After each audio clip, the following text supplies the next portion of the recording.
अब एक बात सावधानी से सुनिएगा, शायद शिव महापुराण के माध्यम से अभी तक ये बात सामने नहीं आई, पर शिव पंचायत कथा में आ रही है। जितने आस्था चैनल पर कथा सुन रहे हो, जितने फेसबुक और यूट्यूब पर सुन रहे हो, और जितने इस छत्तीसगढ़ की पावन धरा पर बैठकर सुन रहे हो, बहुत सावधानी से सुनना। एक प्रश्न हमारे भीतर खड़ा होता है, जब हम सूर्य नारायण भगवान को अर्घ देते हैं, जल चढ़ाते हैं, तो वो जल पृथ्वी पर जब गिरता है तो उसके छींटे हमारे शरीर पर लगते हैं। क्या वो ठीक है? क्या वो श्रेष्ठ है? तो शिव महापुराण की कथा कहती है, जब हम सूर्य को अर्घ देते हैं, सूर्य को जल चढ़ाते हैं, वो पानी जब पृथ्वी पर गिरता है, उसके छींटे हमारे शरीर पर लगते हैं, तो वो श्रेष्ठता का भाव निर्मित करते हैं, वो गलत नहीं हो सकता। कारण अब वो भी समझ लीजिए।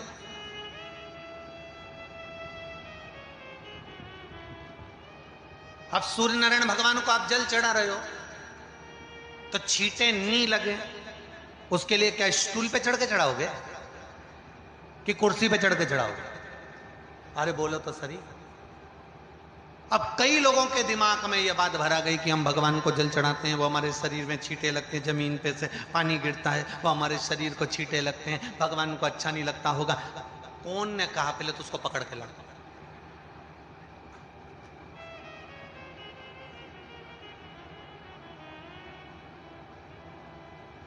क्योंकि मेरे राम जी महाराज, मेरे भगवान कृष्ण, बड़े बड़े संत, साधु, सन्यासी, तपस्वी, साधक, उपासक जितने भी हुए, जिन्होंने सूर्य की आराधना करी, इन्होंने टेबल पे चढ़कर या कुर्सी पे चढ़कर जल नहीं चढ़ाया, इन्होंने पृथ्वी पर खड़े होकर ही, क्योंकि पृथ्वी तत्व के देव हैं शिव। जब हम मृत्यु लोक पर खड़े होकर, पृथ्वी पर खड़े होकर भगवान शंकर का भाग पृथ्वी तत्व को धारण कर कर जल को हाथ में लेकर जब समर्पित करते हैं, और जो जल नीचे गिरता है वो शरीर पर अगर लगता है तो हमको उसका आशीर्वाद ही प्राप्त होता है, दोष नहीं लगता। पर लोगों ने इसको विपरीत कर दिया। कि कौन ने विपरीत करा? कई लोगों ने इसको विपरीत कर दिया। कौन ने विपरीत करा? तो जो दूसरे धर्म के लोग होते हैं, जिनको हिंदू धर्म से नफरत होती है और जो हिंदू धर्म की पूजन, सेवा, अर्चना को समाप्त करना चाहते हैं, वो धीरे धीरे धीरे धीरे कहने लगे कि सूर्य को जल चढ़ाओगे तो शरीर में लगेगा, शरीर में लगेगा तो दोष लगेगा। इसको कह कहकर घर घर में सूर्य को जल चढ़ाना लोगों ने बंद कर दिया कि आप जल चढ़ाएंगे तो दोष लगेगा, शरीर पे छींटा लगेगा, शरीर को ऐसा लगेगा। ये दोष नहीं है। कितनी सुंदर बात है महाराज। सूर्य नारायण भगवान को जब जल चढ़ाया जाता है, हाथ सिर से 8 इंच की दूरी पर होना चाहिए। जम के बोलिए, सिर से कितना ऊंचा होना चाहिए? 8 इंच ऊपर अपना हाथ होना चाहिए मस्तक से सूर्य को जल चढ़ाते समय। और ना चांदी का, ना स्टील का, न लोहे का, न प्लास्टिक का, न कांच का, न सोने का कोई बर्तन, न कांसे का, न एल्युमिनियम का, न पीतल का, केवल एक पात्र होना चाहिए, वो है तांबे का। काय का पात्र होना चाहिए? तांबे का पात्र। और सूर्य नारायण भगवान को जब 8 इंच ऊपर तुम्हारा हस्त है, और जब हम सूर्य को जल चढ़ा रहे हैं, कैसे जल चढ़ाना है वो भी समझ लीजिए। अगर कोई कैंसर का मरीज है, जिसके चेस्ट में कैंसर आ गया हो, लेफ्ट में, राइट में कहीं पर कैंसर आ गया हो, या कोई गठान आ गई हो, तो महाराज आप जल चढ़ाते समय उस जल की धार को सूर्य भगवान को जब चढ़ा रहे हो, तो धार आपकी गठान की ओर जाना चाहिए, जिससे सूर्य की किरण उस जल में से आपके उस स्थान पर पड़े, उस जगह पर पड़े जहां पर गठान है। महाराज आप लगातार जल तो चढ़ाना चालू करो, अच्छे अच्छे डॉक्टर फेल हो जाएंगे और कह देंगे गठान ठीक हो गई।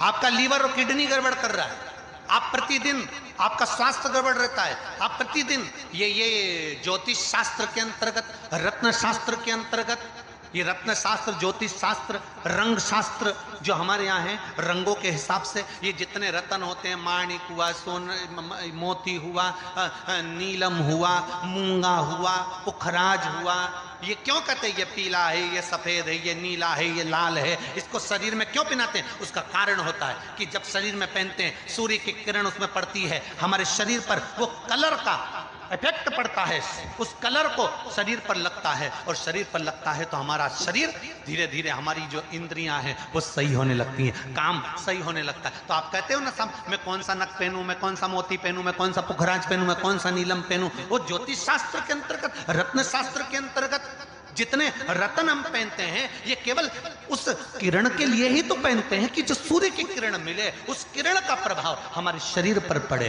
तो इन सबसे अच्छा है कि सुबह शंकर भगवान का नाम लो, तांबा का लोटा में जल भरो, 8 इंच ऊपर।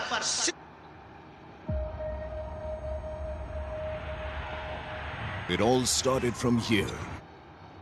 सिर से हाथ होना चाहिए, और सूर्य नारायण भगवान का दर्शन साधारण नहीं, जो जल तुम चढ़ा रहे हो वो जल की जो धार आ रही है उसमें सूर्य का दर्शन होना चाहिए, तो कैंसर की बीमारी कभी नहीं हो सकती। लीवर, किडनी, हार्ट, आपके हार्ट में अगर तकलीफ है, डॉक्टर ने कह दिया कि इसमें नस चोक है, आपको कहीं ना कहीं छल्ला डलेगा, आपको कह दिया इसमें कुछ ना कुछ प्रॉब्लम आ रही है, आप सूर्य को अर्घ देना चालू कर दो, सूर्य को जल चढ़ाना चालू कर दीजिए। आप सूर्य को जल चढ़ाओ, वो जल की जो तरंग आ रही है, वो जल जो निकल कर जा रहा है, उसकी जो किरण आपके हृदय पर, आपकी छाती पर पड़ रही है, नाड़ियों में पड़ रही है, नसों में पड़ रही है, उसका बल देखो तो शरीर 1 महीना लगातार चढ़ाओ, तो 15 दिन 20 दिन कर तो देखो। क्यों राम जी महाराज जल चढ़ाते थे, क्यों भगवान कृष्ण जल चढ़ाते थे सूर्य को, क्यों दशरथ जी महाराज जल चढ़ाते थे, क्यों कश्यप ऋषि जल चढ़ाते थे सूर्य को, सारे 33 कोटि देवता, सारे ऋषिवर, साधु संत सन्यासी तपस्वी साधक उपासक सब भगवान सूर्य को अर्घ दिया करते थे। क्यों देते थे, किस लिए?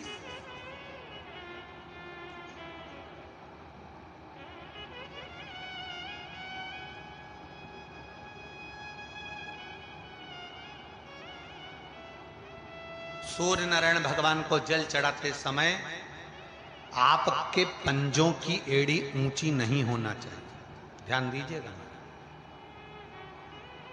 आपका पंजा पांव का पूरा की पूरा जमा होना चाहिए भूमि पर। हाथ कितने इंच ऊपर? 8 इंच ऊपर होना चाहिए।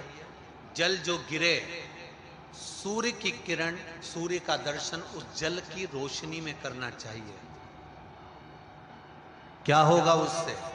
जिस बच्चे को आंख में चश्मा लगा हो, मोटे से मोटा चश्मा लगा हो, छूट नहीं रहा हो, तो थोड़े दिन उसको सूर्य का अर्घ चढ़वाना चालू कर दो और जल में से सूर्य का दर्शन कराना चालू कर दो। सूर्य का दर्शन जल में से 2 महीना 2.5 महीना बहुत है, आंख की रोशनी बढ़ जाएगी, चश्मा हट जाएगा। आप कर देखिए।